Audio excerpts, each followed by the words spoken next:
როდის და რა მიზნით შეიქმნა ეს სასტიკი პროექტი. 1959 წლის 29 აგვისტოს საბჭოთა კავშირმა ბირთვული ბომბი RDS-1 გამოსცადა.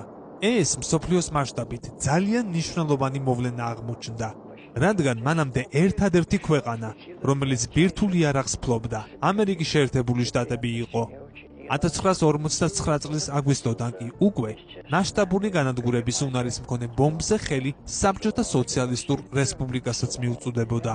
ორ სუპერსახელმწიფო შორის დაპირისპირებამ და ახალი იარაღების ძიებამ ტექნოლოგიურ ინოვაციებს დაუდო საფუძველი.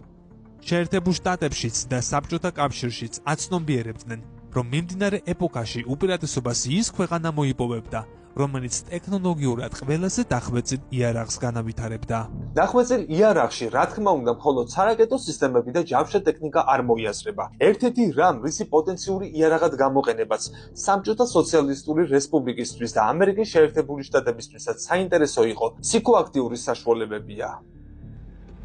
ამ საშუალებების კვლევას ყველაზე მეტ ყურადღებას ამერიკის შეერთებული შტატები აქცევდა.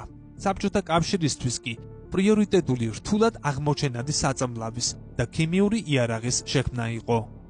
ორივე შემთხვევაში ექსპერიმენტები ხშირად ისე ტარდებოდა, რომ ცდისპირებმა არც კი იცოდნენ, რომ მათ წამლავდნენ ან ფსიქოაქტიურ საშუალებებს აძლევდნენ. ეს პრაქტიკა ნაწილობრივ იმით იყო განპირობებული, რომ სამხედრო სააგენტოები ხშირად მთავრობისგან დამოუკიდებლად და კონფიდენციალურად მოქმედებდნენ. გამოიწერეთ ჩვენი YouTube არხი.